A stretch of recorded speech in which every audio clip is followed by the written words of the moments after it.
This is the Zemar Podcast. Elite Benefits of America helps small and mid-sized companies with their health insurance programs. And now, your host, Butch Zemar. We're going to talk about how things evolved and how things need to change even more so because of the way things have moved along, especially since the Affordable Care Act. But like most things in business, you're not doing things the same way you've been doing it 25 years ago. I mean, some people are, but a lot of times you've made adjustments to keep moving not only with times, but demands in the workplace, demands with outside influences such as market trends and product availability. And so there's all these things and you have to keep adapting and changing. Usually the ones that don't change end up dying off or sold off in some capacity. And I know the printing world was very much like that when they were moving to a lot of, and if there's printers listening to this, don't quote me on it, but something like the hard press machines, and then they moved to digital, and there was evolution that was going on there. And a lot of the old school had people like the old presses, and so anyhow, things change, right? And so the same things happen in the workplace and with HR. And obviously HR has expanded in so many different ways because now there's not only internal pressure, but external, as in even federal, pushing more pressure on HR on making sure programs are in place and employees are happy and they're not being segmented and all this stuff. But personally, when some people ask me, and I'm not an HR representative, I think, a lot of things should be just created equal and in the workplace, and we shouldn't have a whole lot of issues. But obviously, times have changed and people demand things, and here we are. So, but the role between HR or the employer, in some cases, there's a lot of companies, even with hundreds of employees, don't have HR department. Although they probably should. But then we have smaller companies that have an HR person, and it's kind of surprising that they're funding it. But the reality is it's, taking a project that's internal and then bringing it to either hire somebody to bring it internal or keep it internal, or you're going to outsource it and pay somebody else, just like most tasks and responsibilities that you would do. So, for example, if a company wants to engage in some new marketing efforts, maybe in digital marketing or some other program, and you're either going to hire it internally and then inherit some of the risk that's involved because you're hiring somebody that has some background, maybe some knowledge, maybe the expertise are there, and maybe it'll work out. In some cases, that has worked. In other cases where you're hiring somebody with some marketing background to do a specific job, and sometimes it just doesn't work, or it doesn't work enough or fast enough, and so you end up outsourcing it. So generally, you hire somebody like a consultant, and then they build it out for you. They find out your strengths, your weaknesses, provide you all the details to run it, and then they give it to you, and that's what you paid for, right? If for some reason you don't have the time, the manpower, the resources, the skills, whatever it might be, a lot of times there's a separate engagement contract that ends up being that you pay them to actually implement the work. And it's good for them. They're in business just like you are, and they're generating more revenue. They're occupying time of other employees, or they have the ability to hire and actually grow themselves, which is the same reason that you would do it for your own clients. It could also be something to fix finances inside of a company, including leveraging new opportunities, right? And so you hire a consultant and say, hey, this is what I want to do. And I know many businesses have done this, even myself, where you're like, what if I do this, or what if I don't do this, right? What does that look like, right? So you hire a consultant. In this case, it might be a fractional CFO, CPA. It might be the CPA firm that you deal with on a regular basis. Then they bill you either a package, price or hourly wage, and then they kind of put together this plan, and then how you want to work on it, right? And it could be a consultant retainer to make sure that your staff is held accountable or implementing things right, or just some Q&A along the way because there's certain things that they're not going to know. The other thing is you could just engage another, the consultant firm to actually do the work for you, and or at least assist with it in some capacity, and it creates opportunity for you. And even for like this podcast, right? I tried to do this on my own. I lacked the resources or even know-how. And then I run across this producer named Chris here, and as he's recording this, and now I have a podcast that's edited and sounds great. And then the promotion is still on me, and that's going to change at some point. But obviously, when I have some of the resources to actually promote it, it works out fine. And then when it gets to the point where I'm running out of that time, so I might outsource that and actually have somebody else promote it. And so obviously that comes with a cost. So I'll either we hire internally or we outsource it. We have to pay for these services, right?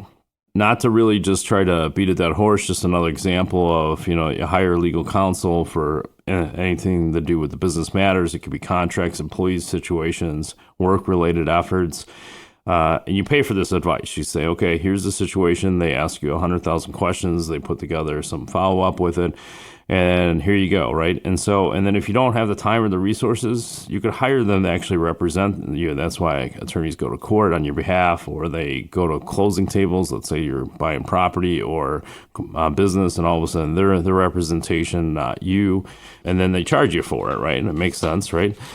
So the time of this recording is the first part of 2024, and here mid-year or so, it'll mark 20 years that I've been dealing with or working with health insurance and the clients and their demands and how things have evolved. It doesn't feel like 20 years, even though some days I feel like I'm older than that.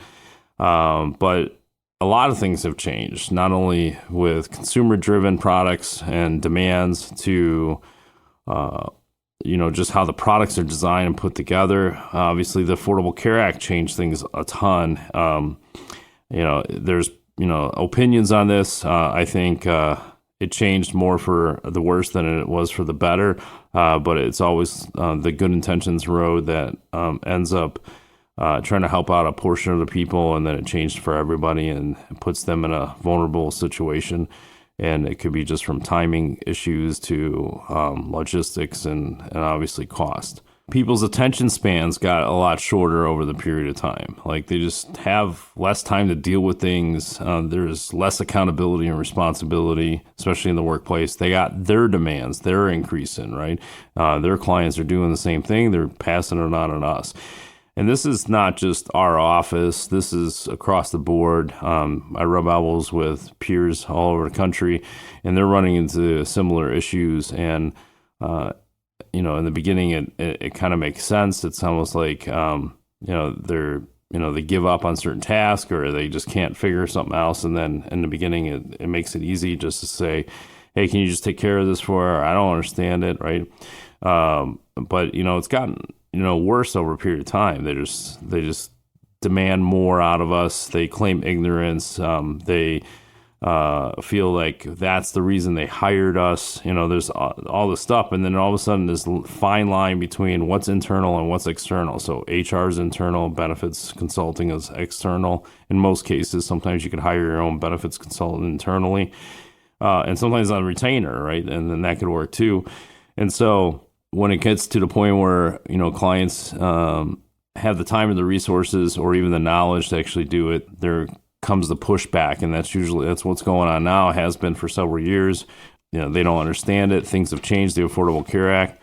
And so, like I said, the brokers, stepped up and to retain the client, keep them happy. We said, yeah, sure, send it to us, or we'll call the employee, or whatever it might be. We're stepping in to try to bridge the gap for employers and their staff.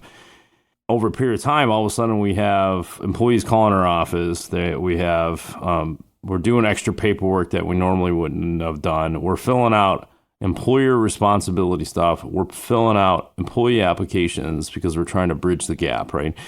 Well, and the problem is just like when we deal with kids, right? And so you give a little inch to your kids, all of a sudden they start taking that mile, right? They just keep pushing and they demand more. And some parents are pushovers, and all of a sudden you could see that when you're out in public, the way the kids react to their parents because they're not putting the foot down at home.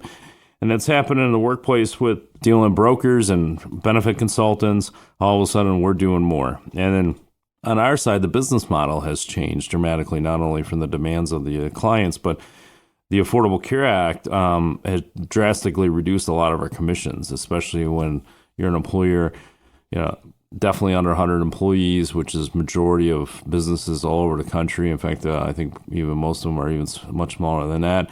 But even if you're, all the way up to 1,000, 2,000 employees, that you all of a sudden now, the models have changed, right? So the broker's mindset has changed over a period of time because in a lot of cases, especially on the under 100 employee market, we're getting paid 30% of what we used to get paid 11, 12 years ago. So we had a 70% pay cut, and that was over a decade ago.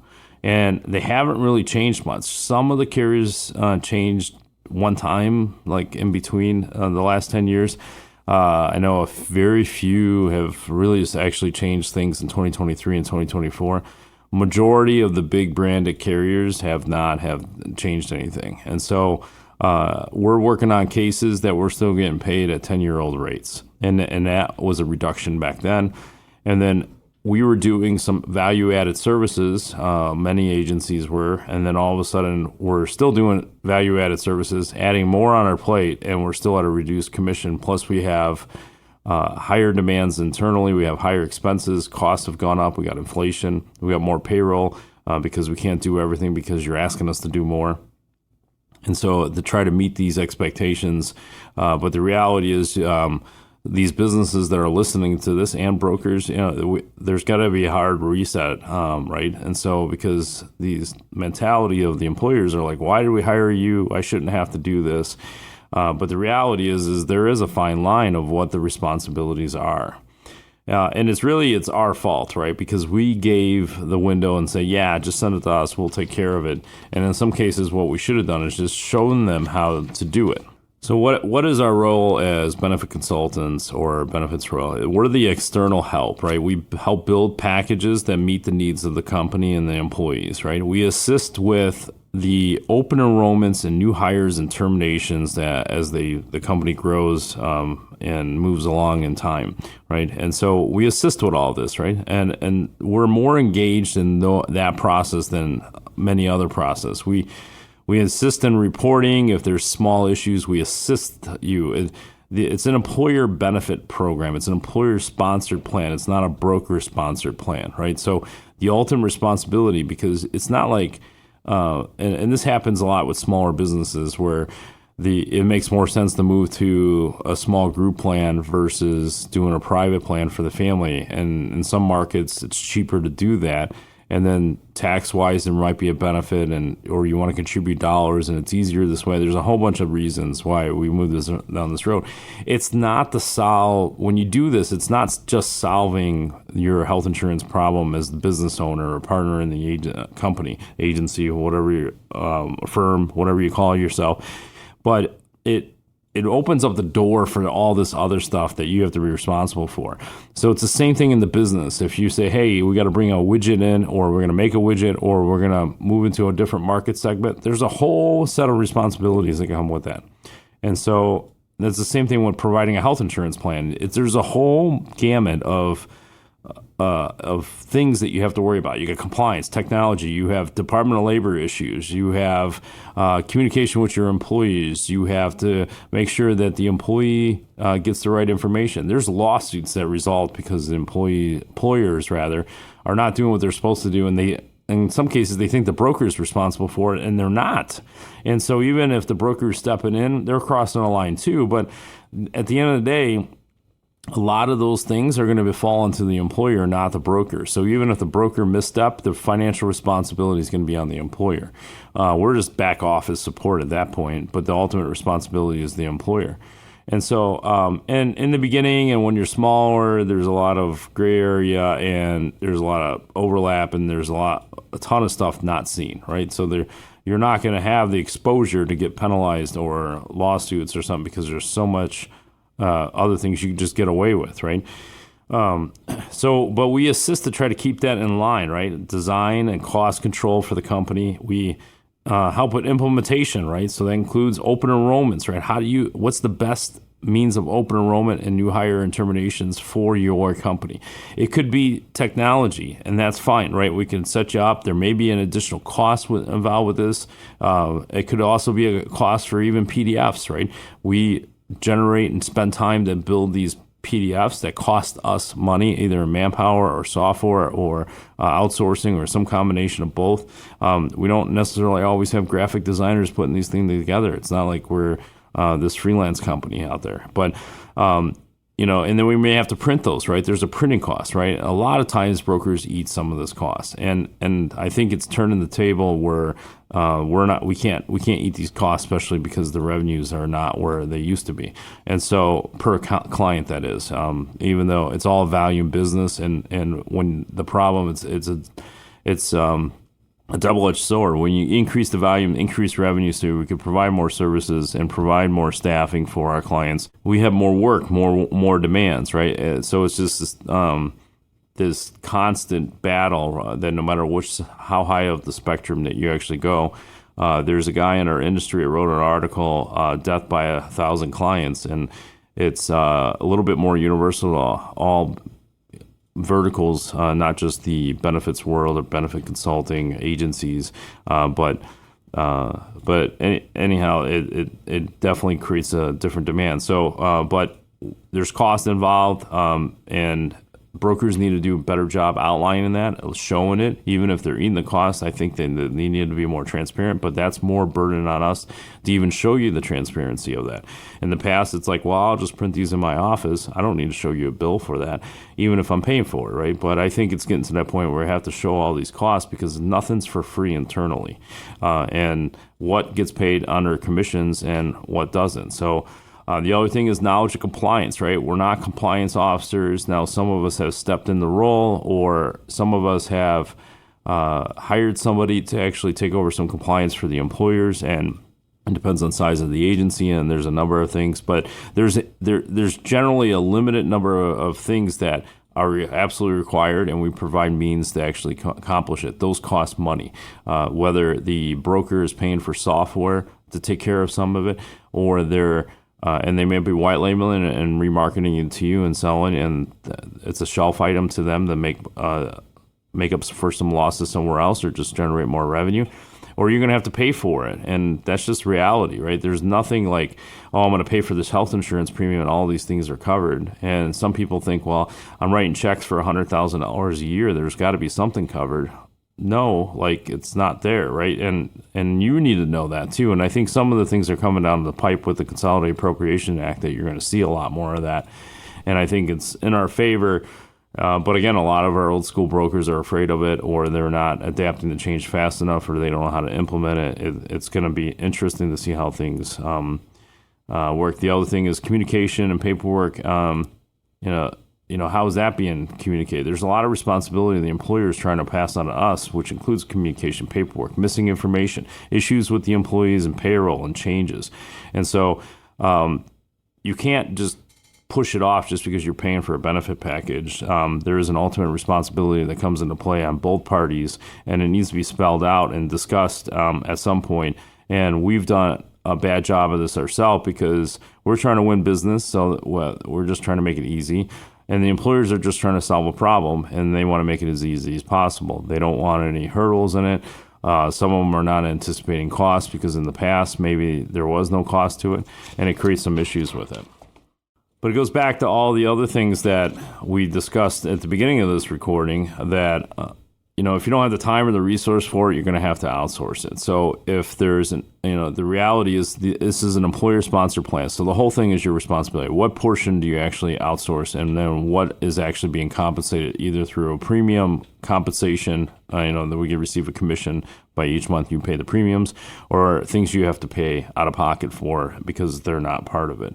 And myself personally, and I know other people that I rub elbows with in our industry, we've done this since the Affordable Care Act, when our commissions are reduced and all the things that were involved. Every single time I do the math and say, okay, how much time are we being spent on a client? How much time are we servicing? How much time are we doing with consulting, renewals, adding new products, whether from a consulting perspective or implementation and service, all that stuff. every time I do the math, the amount of commissions that we receive accounts for the service-related aspect of it, the implementation and the service of the health plan and any other benefits that are involved in that. It actually does not pay for the consulting side. And to validate this, and then I know I talked about this in other podcasts, but I've also written an article through a trade publication on this where I think there's a split that's going to occur because a lot of payroll companies are competing for our business. And the payroll companies are doing a quasi-rebating situation, but bigger companies are doing disclosures, and it's not really a rebating situation where if they say, hey, we're going to use this benefit administration system that's linked up with our payroll to streamline this whole entire process, make your life easier for ads and terms and open enrollments and then payroll deductions. It all makes sense, and it totally does. And there's a fee associated with that. Either you pay the fee or you allow them to be the broker of record. Well, I think there's ethics that should be involved because, I did the math recently on one of the payroll companies for 100 employee enrollment. Let's say all 100 employees in this example are on the system and enrolled in healthcare. And so it would cost them $2,700 if the employer paid the payroll company direct to have this benefit administration system and everything linked up. Or if you make them the broker of record, then they'll waive the fee. In that case, on a 100 employee group, the commissions on that is over $30,000 a year. Well, part of that $30,000 a year should have been for service and related items, but they're basically collecting $30,000 for a $2,700 gig. And so I think that is an ethical situation that needs to be dealt with at some point. But even if that's the case, right, the commissions are really there to help service and do onboarding and terminations and open enrollment. And then anything related to the streamlining of the process to communicate with the insurance companies and the employees and payroll. And so, fine, right? But the reality is a lot of those companies don't do the consulting. Sure, they evaluate the renewal. Like I just talked to somebody, there's 12 employees on the plan and their payroll company is the broker of record. And they consulted and they kind of went through a comparison, but it seems that it was very weak. They just basically was trying to get them to renew on the current plan because it's less work. They didn't know about other options. They didn't bring up level funded or self-funded products. They didn't bring up anything else, right? Because the consultant's gone, right? And so I think it's going to get to a point where the payroll companies may end up taking over the administration and servicing of the products, and then you're going to pay consulting. In some cases, with the broker, actually in a lot of cases, you're going to have the broker do all the servicing and ads and terms and open enrollments and managing all that, but then you're also going to pay for a consulting fee on top of that. It's not there yet, but I think some brokers are starting to do it, but I think that's where the commission models are going to. So the moral of this whole entire thing is just to talk about the responsibilities that are internal and external, right? And so we're external as brokers. We deal with things on an external basis. We're technically not supposed to be involved in the employee because you're responsible for it. So even if we engage the employee in some capacity, you're still responsible for it. And I do think that at some point you're going to have to start paying for some of that because we're starting to do that in our office. And in our office, there's a reality of what the commissions are being paid for and what it's not. And so you're going to start paying for some of the technology pieces and maybe the printing and maybe some of the administration because they're not part of the commissions. COBRA compliance in some cases were originally it is allowable, but the broker used to pay for the service for that. And part of it was just so they didn't have to deal with it. But the other part was just the value added. But there's a cost to that. Employers need to pay for that. It is your responsibility, not necessarily the broker. And then other compliance issues, employee handbooks, ERISA wrap documents. There's a whole bunch of other stuff that needs to be done, ACA reporting. All that has an extra cost. There's no reason why the brokers should try to eat that in their commissions. They're trying to make a living wage as well. And I'm not trying to, just cry that, hey, we need to make more money and it's all about us. It's not about that. It's about responsibility in the workplace. Even if there's no money transaction between the employer and the broker's office, we need a fine line of communication of what is the responsibility of the employer and what is the responsibility of the broker, and making that easy to work with. And I think that itself will make it easier for both parties versus now that there's a lot of overlap and there's expectations on both sides that are not being met, and it needs to be brought out and communicated.